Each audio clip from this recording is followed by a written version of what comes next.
Hi, welcome to Project Matrilineal's podcast series.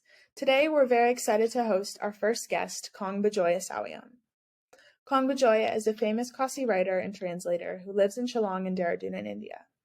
Her highly acclaimed translations from Khasi into English of the indigenous culture of the Khasis have been published by the Vivekananda Institute of Culture in Guwahati and the Khasi Press in Shillong.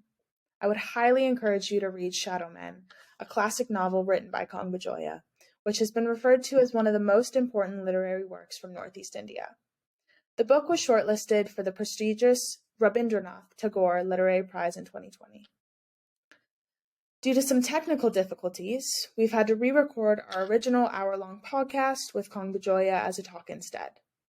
The original podcast was an extensive overview of Khasi culture.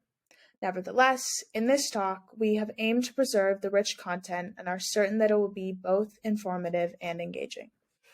In this first segment of our two-part talk, Bijoya touches on matrilineality in India, focusing on the Khasi matrilineal culture, its structure, and the overall role of both women and men in this ancient society. To help elucidate her points, she shares stories from her own life as well as societal examples to help us understand how the community functions. The talk also touches on the origins of the tribe, the Khasi legend, cultural rituals, societal practices, and some of the major changes underway that are impacting the fabric of Khasi society today. We hope you enjoy this first segment and find it intriguing. Thank you, Gabriella, for inviting me to be part of your Matrilineal project. I'm delighted to be here. And yes, I would like to share my knowledge and my views on the subject.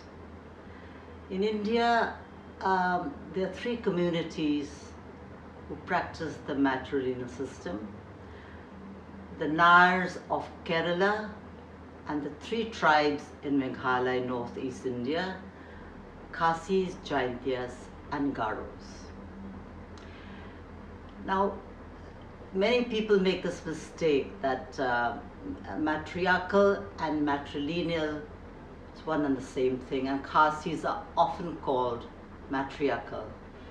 I belong to the Khasi tribe, and I want to clear this first, that matriarchal is very different. Matrilineal, we take the lineage from the mother, but the head of the family is the paternal uncle. He is the one whose decision is final in all the important issues in our families. Of course, after consulting the rest of the members of the family, the women, and of course the father. This must be clarified to everyone who wants to study matrilineal. You asked me about how it was like growing up in a matrilineal family. I come from a mixed parentage. My father was from Sylhet, which was then Assam, then East Bengal, and of course then East Pakistan, now Bangladesh. My mother is Khasi. She belongs to the Khasi tribe. And I lived in a very traditional Khasi home, which my father encouraged because he felt that, I was already in my mother's land where the culture is so vibrant, and he wanted us to live as Khasis because he came from across the border, and he didn't want us to have a crisis identity. So being Khasi, indigenous Khasi, means we follow the Khasi religion, the Khasi faith. You said you're interested in our culture and our traditions. Well, Khasi religion means we believe in one God Uplay, imageless and formless, omnipotent, omniscient, omnipresent. Every house is a temple, and every good word, thought, and deed of the day is a prayer and an offering to God, unparalleled to any other. We have only one form of community worship, that is when we perform the Thanksgiving dance after sowing every year. That occurs in April, right through April and May. The men and dance and all their finery, to the drums and the cymbals and the flutes, and it's a kind of worship to God, to thank Him for the abundant harvest and to pray for a good year ahead.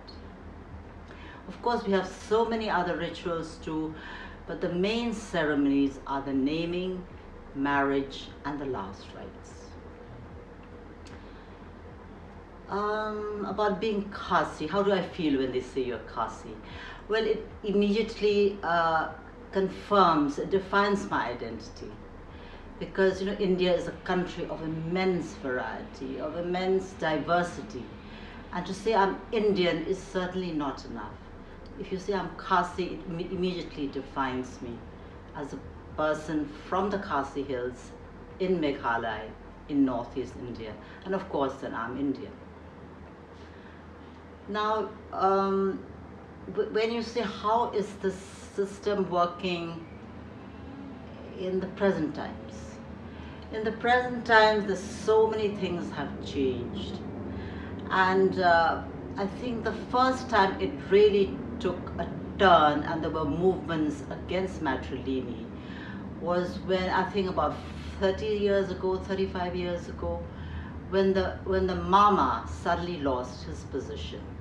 Of course, his position was already diluted when the Christianity came and the pastor and the priest and the church also took a certain amount of, they also had authority to decide for the families. But later on, it's quite simple. It all comes down to economics. If the Mama is rich and famous and he's doing fine, he's respected. If he's not, then his permission and consulting him doesn't become such an issue anymore. But traditional families will still inform the Mama if they've made any decision. So the adjustments, I think every system has to evolve with the times, it has to change with the times, and our system is also evolving. And one of the first things that I think it's a good development in our system is that all the brothers and sisters inherit equally, with the youngest inheriting the most. Earlier it was just the youngest who inherited. Because the youngest daughter looks after the parents and any member of the family who's not doing well, who's in trouble, is her responsibility. And of course, after her comes the clan. The clan is also a very strong concept in our community.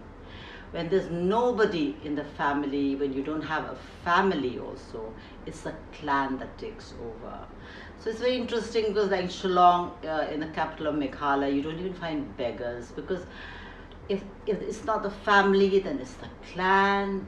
If it's not the clan, then it's the chieftain of that particular hima, that state, who has to look after that subject, who has to even perform his last rites. So this is about matrilineal. And yes, you did also want to know about where we came from. But there are legends. Actually, there are legends, but also the anthropologists have done a fair amount of research. So the legend goes that once upon a time, 16 families used to live in the blue realm, in heaven. And 7 families used to come down to earth to cultivate and reap profit of the land. And one day, one of the men grew ambitious and he decided to cut the golden ladder, which was a huge vine. He cut it, and so the 7 families had to remain on earth and 9 families remained above. Now there's a legend in Cambodia which says that 16 boats one day set off from the shores and 7 disappeared forever.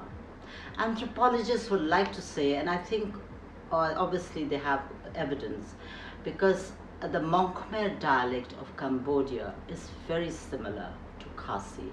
Like simple words like cow. Cow is rice. We say cow in Khasi, they say cow in Cambodia, in the Khmer dialect as well. So this is the story of our origin. And now we talk about the women. The women have never really worked out of their homes in the 19th century, for example. And my maternal grandfather, Jibon Roy, when he established his press in 1896, he encouraged his eldest daughter to come out and work, and she was the first Khasi woman who actually stepped out and worked out of her home. Now, of course, you have women in business, you have them in trade, you have them in politics, of course, in journalism, and you have teachers and the officers, all. There are lots of women working in offices and administrative services. So you had ambassadors and the officers of very high positions, all women. But I'll still say that the Khasi matrilineal have very strong patrilineal nuances, because like in the traditional setup, for example, in the head of the locality, the Rangba Ashnong, for example, there will be no women. In the traditional setup, in jurisdiction and legislation, there are no women. And when we do our pujas, our prayers, there are no women. The women prepare for everything, they're present, but they do not take part. Yes, of course, in the locality, if there's a problem, the men first consult the women and then they have their meeting. But in the meeting, no woman is actually allowed. So all these things are, the women are not happy about it. They feel they have a right to be part of all these activities. And I think the changes will slowly take place.